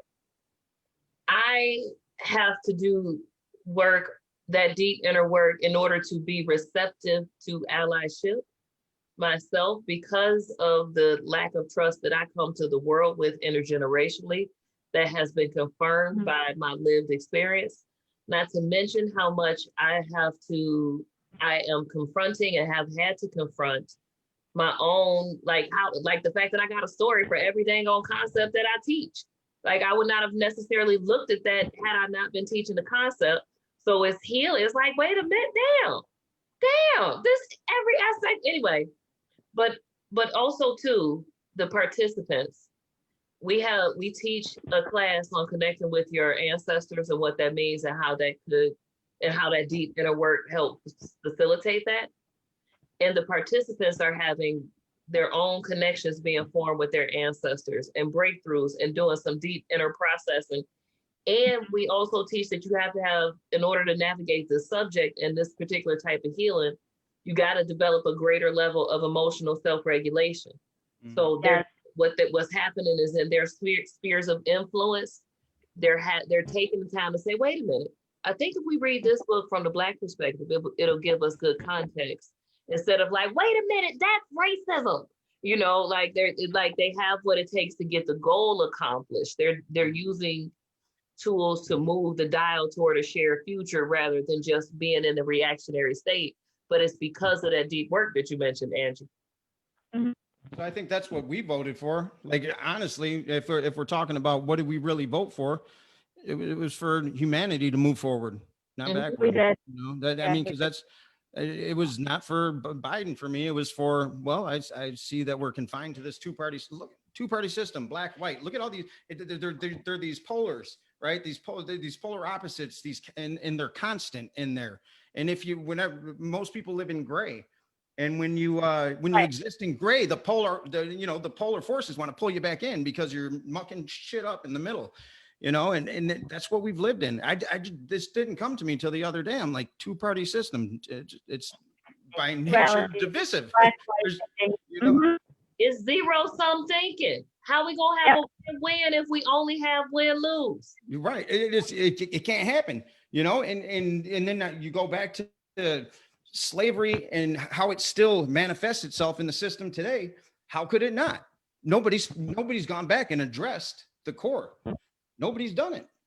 We just let it. I don't understand. And if I guess we do just let it can't until we change the intention of it. Right.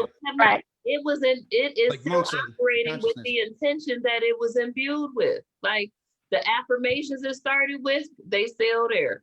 The ritual that went with our societal participation and the wherever two or more gathers, the whole society gathering around these same intentions, except we're changing. Because this time, in this iteration, the bad guy lost. Where in history, the bad guy won. Now, I'm not saying I'm not out here just being like Biden is the whole good guy.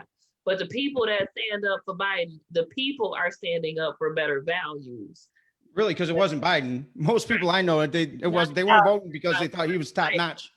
But they're inspired to have better values in society. Yeah. I got a question too. Why is it or how can we stop doing this? Because you got to have a tremendous amount of thick skin that leans towards narcissism to even run for office. You have to have a lot of things. You have to have the time, energy, support, economic support, all of those things. But the way we rip people to shreds in our public view of them, a public opinion, sometimes in the press, digging and finding everything they ever done. It's going to be more like that when you have now social media history of, people change over time.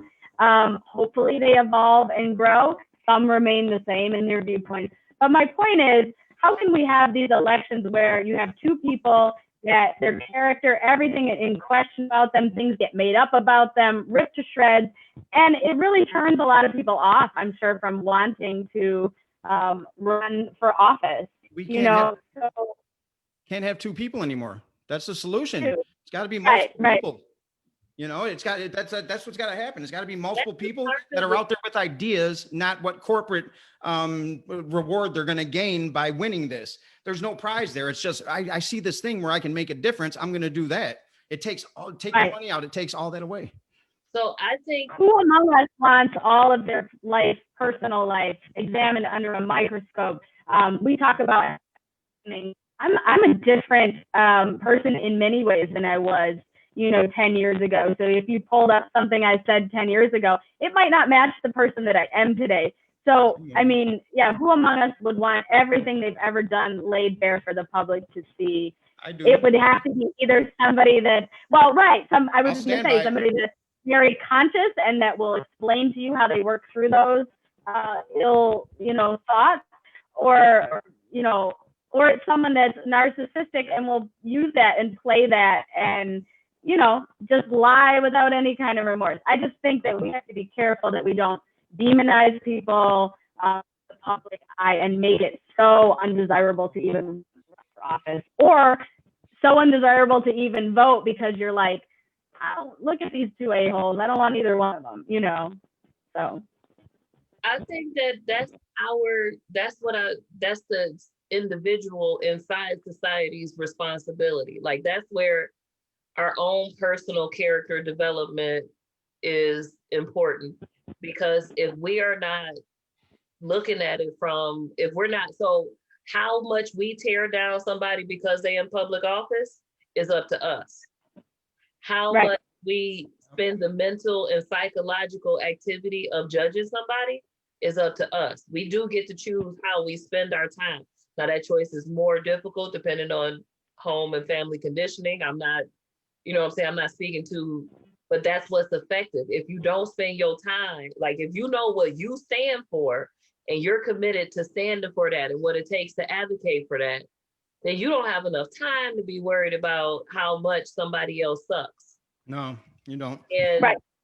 then if you're committed to not doing that yourself, then we won't have groups of people tearing it down. It won't be cancel culture. It won't be a lot of what made Trump be able to be popular and all that is because he acted bad in a way that people want to act and got away with it. And if he didn't get away with it, people wouldn't have jumped on his team. Hence the Republican Party, they was all against him until they saw people were with him. That was crazy to watch. Those people are Right. Yeah. are like, they're starved, they angry, they bitter, they not working on their character, they not like, it's all those things. So it's the individual's responsibility to work on themselves to value character and consistency. We got to have that be values to us. Right. And what about the lack of character among people in his own party that failed to stand up to him when things were blatantly wrong? That bothered me a lot, because that's the whole, how many people are going to stay silent while the country crashes and burns, because him alone could have never caused all this chaos just by himself without people that supported it and people willing to remain silent. And that's a huge problem. You had some of his biggest critics, when he was running the first time, become, the people, well, I don't want to be vulgar, but jerking him off, throughout his whole term. I Get rid of agree. it. I feel Get rid like of it. We take it down. the problem is the what's in it for me people. Right? He's a supreme what's in it for me at the expense of everyone else. And he surrounded himself with people like that. And those are the kind of people Right. who would then turn a blind eye to all of his rhetoric and still be in the back doing their things and getting him to, and puppeting him too. Because what's in it for them is the power of his influence. We have to be careful when we're speaking with Trump supporters, because they're hurt still. This is such a deep, I mean, I know I have to be careful. So when I did that podcast last week with Brian, he kept wanting to bring up Hunter Biden, right?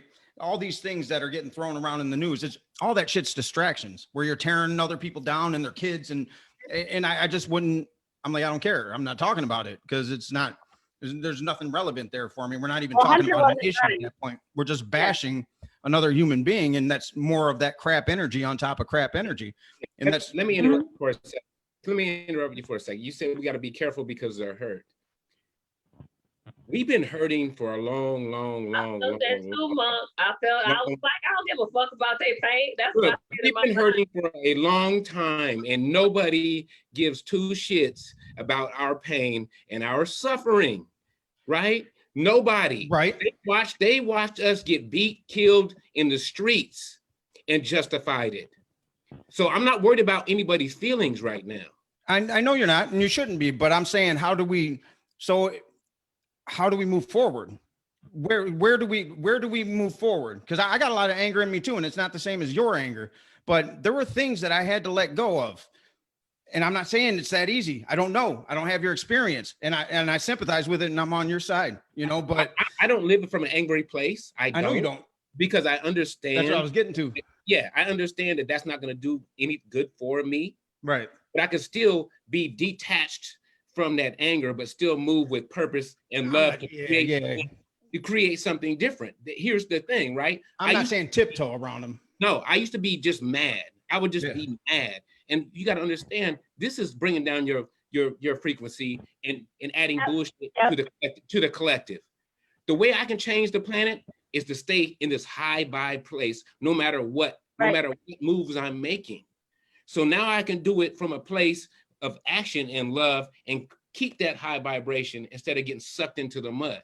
Yeah. And that's how we got to do it. But I'm not gonna feel sorry for people that got their feelings hurt right now.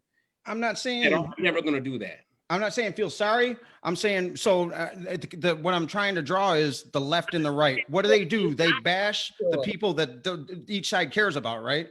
And that's all they do. They don't do anything but that. They just bash, and it creates this dissent where nothing can get accomplished. I'm not talking about, I wouldn't tiptoe around people's feelings either. But I say this right now, my compassion is not talking to them. Because I got that. It's helpful, and it doesn't. It won't help my purpose. Yeah, that makes sense. I'm not talking to them because I understand what you're saying as far as like how humans work. What they need and they hurt is love and compassion. Mm-hmm. But me knowing that I ain't got it for them, I'm not yet trained and equipped. That's also higher consciousness. For having the desire, right? Like, so I also don't have a desire in this moment to do that. Since I know I don't have it to do that, I just don't talk to them. Now, people who want to know and do what I consider to be better, I'm all for having a tough conversation and processing the ugly feelings. And I'm willing to go there and I'm willing to hear it. And it does affect me. It is emotional labor. Sometimes it makes me feel like I'm in a zoo. Like it is a cost. However, I'm willing to do that. But for people who like, still just butthurt and and we have totally contrasting ideals. I'm not ready for you and you ain't ready for me. It'll be bad for both of us. I think that's where I found my place kind of in that muck, because I haven't suffered the same trauma. So it affects me in an anger way. Like I would like to knock your head off because of what you it doesn't go deep visceral in the same way it might affect you or Monk. So I can put myself in those faces and those places and I can take it. I can take it, not always, but I think that might be what I'm called to do. Maybe is get into that mix and get knocked around a little bit because nobody agrees with me from my old neighborhood. I agree with you. I agree with actually all of you because it depends on where someone is at personally. It's really invalidating to tell someone that's not ready that, oh, forgiveness is what you need. That sounds, when you're in that place, that sounds like glossing over all your hurt, but ultimately radical love, radical compassion, radical forgiveness are their acts. And for myself, who has had to do that in my personal life, forgive people that aren't sorry forgiveness really meant release their hold on me, release that anger that's eating at me over them, and learn, since I can't change other people, learn how to change myself. That has involved using my voice more, getting rid of programming that I'm supposed to be quiet and, don't rock the boat and don't cause any conflict and things like that, and really becoming more empowered and learning how to be more empowered. But honestly, it's a process, and sometimes you forgive piece by piece, and sometimes we just have to accept where we are and say, you know what, that's the limits of my compassion, and it would do me no good to be around people like that right now until I'm in a place like of higher consciousness, until I can center and not feel that rage, frankly, at some people. Like, you did what? You dug your heels in, you spread false information, you acted horrendously towards people I love. I'm very angry about it, but I'm going to work on letting that go piece by piece. Yeah, I understand what you're saying too. That's why conversations like these are valuable. I think they're valuable for a ton of different reasons, but for me, because I can, when I'm listening, that's the key. Listening to everybody's response, not getting defensive by responses. Listening, I'm like, oh no. You can start to make sense of where people are, and it's easier to empathize with we're all on we would like us all to be on a growth trajectory. We don't know where everybody fits into that trajectory, right? But if you're on a growth trajectory and you can sense that in other people, that's a bonding thing. You know what I mean? It's a unifying thing. And to me, God is working in their lives too, or spirit, or whatever word you use to describe the omnipresent power.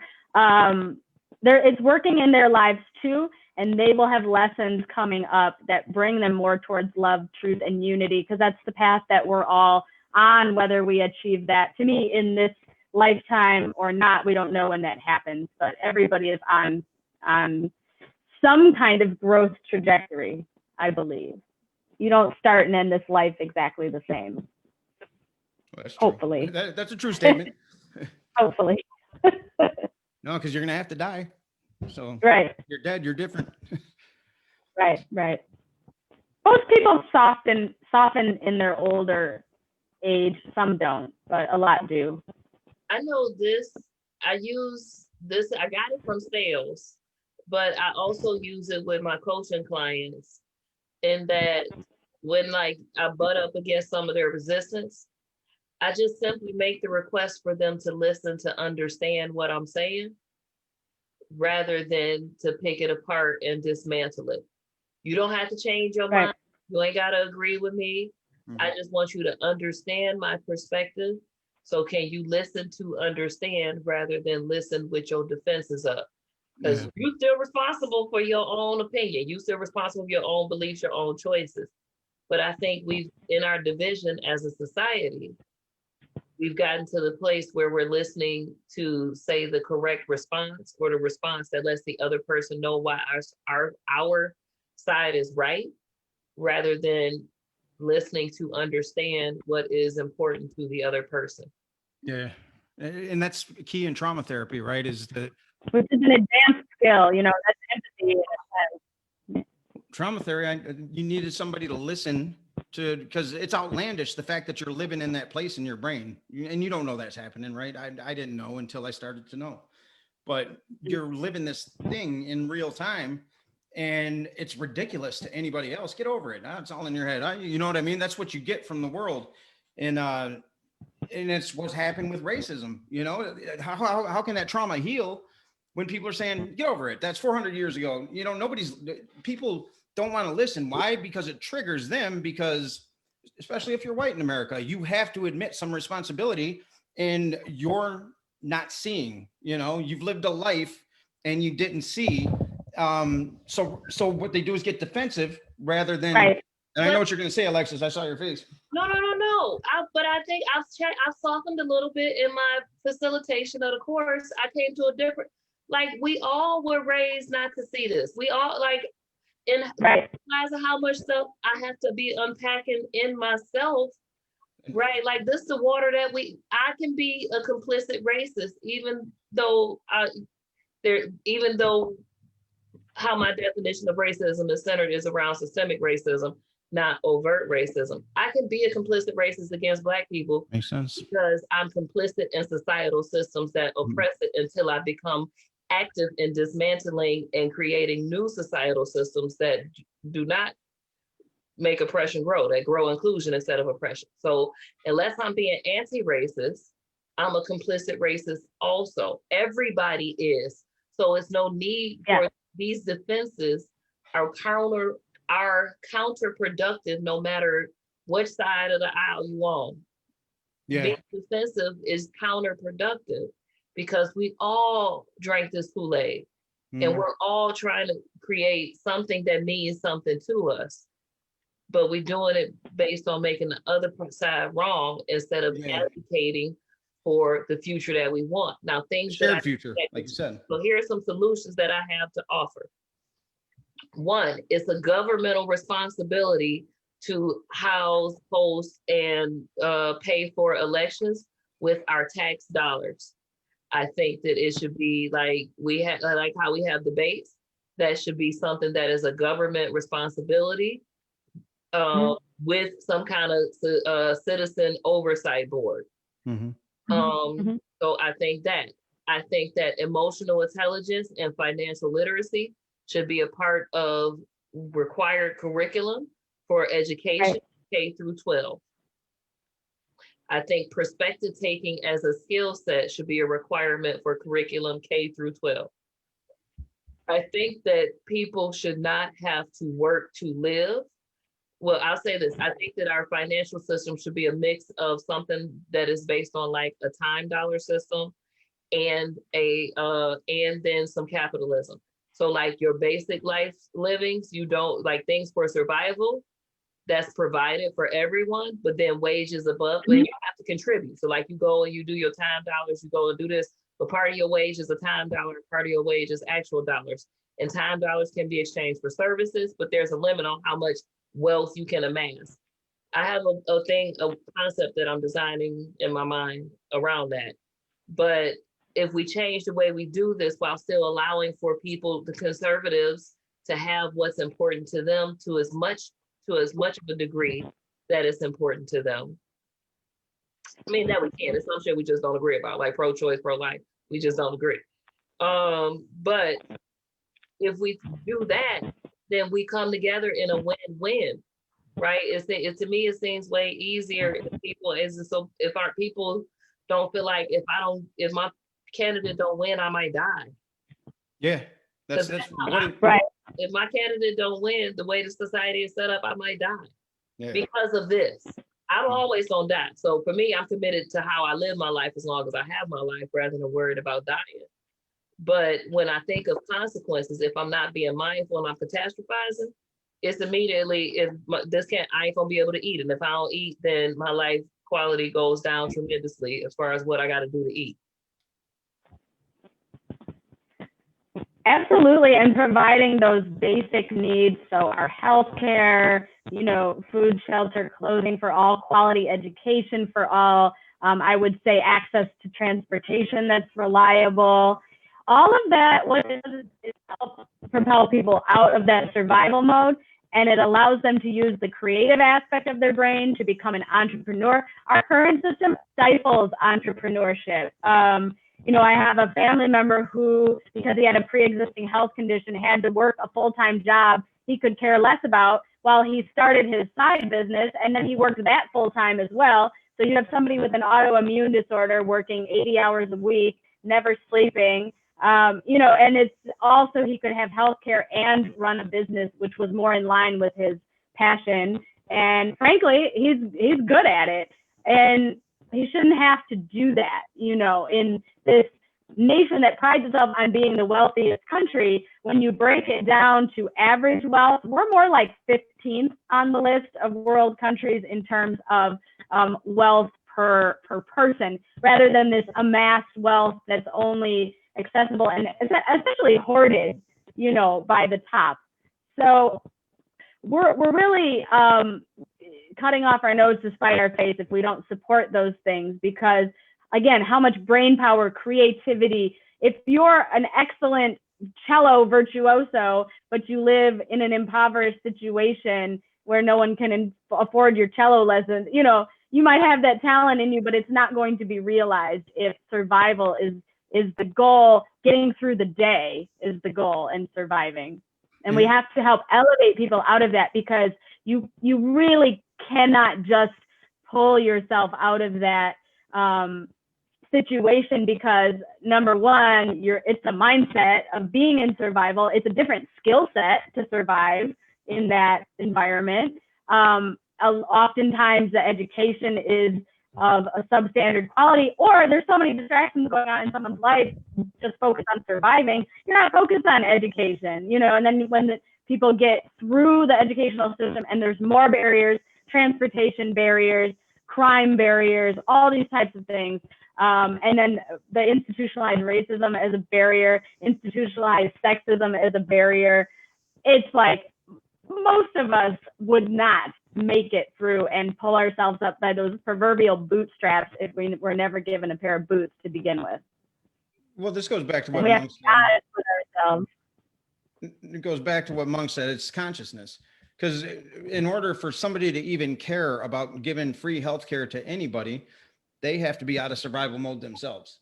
Because it doesn't matter if you're a billionaire hoarding billions of dollars because you know the world's going to end and you got your little bunkers built and all that kind.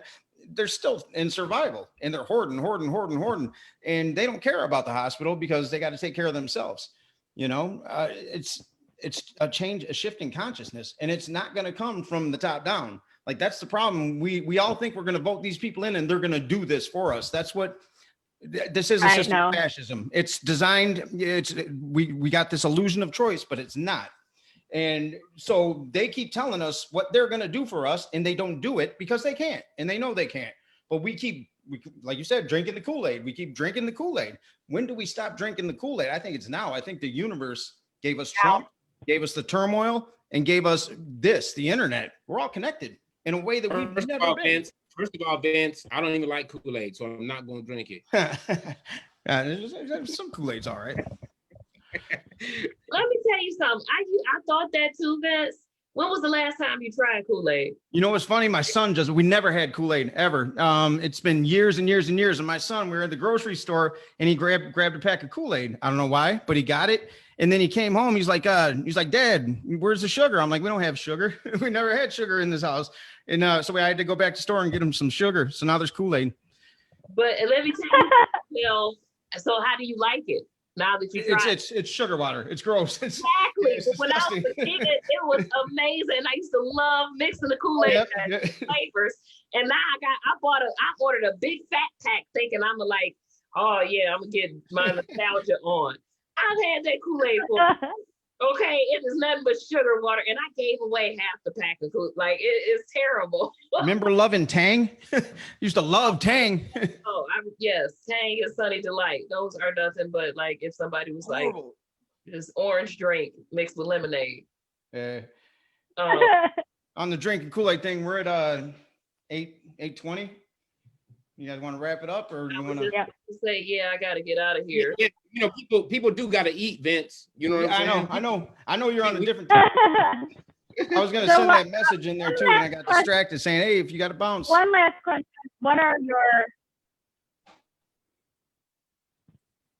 What are your hopes going forward? I want to end us on a hopeful note, if we can. So my hopes going forward. What's your vision? What would you?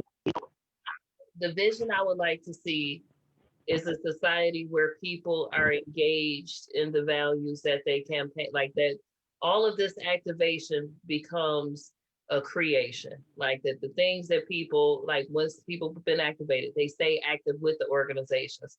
They stay bringing forth actual real change. They stay committed to creating change, not just calling out problems. I love it. I wanted equanimity. Martin Luther King had a dream, and I think we're we're living that dream. The kids are in school, walking hand in hand, but now it's the manifestation. The next step of that is the equanimity, and I think it's going to come in a movement of the people unified against the stories we've been told about why we should be divided. I think it comes in that movement, and we take this is our earth.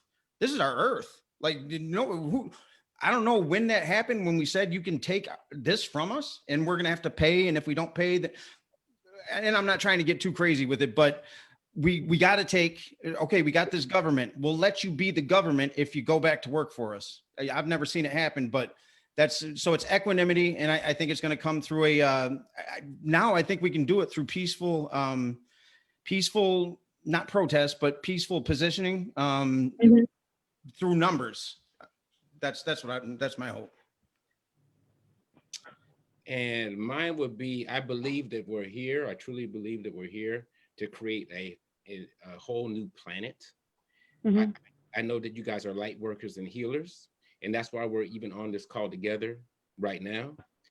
But I really believe that this is going to create a whole new world.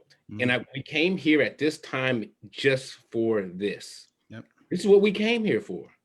We came here to bring the light. We came here to bring the love and the change. So I really truly believe not that very long from now. I really believe that we're going to see something completely new.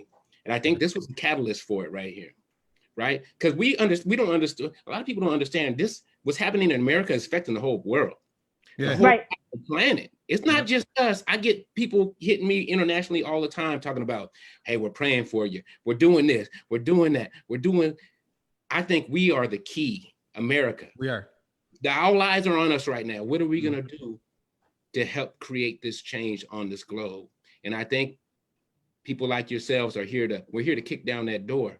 Yeah. Here to kick down that door and bring that love in that change. So I believe we're going to see it in our lifetime. Something really dramatic is going to happen in our lifetime. And I truly believe that. I agree. Angie? I want to see courage. That is the main thing. And courage on an individual level means the courage to look inside, the courage to examine one's thoughts, beliefs. Programming is everything that I was brought up believing. Is that true? Is it really true? And taking that deep dive self-reflection. What did I learn from 2020? What did I learn from COVID, the lockdown? What did I learn about people around me?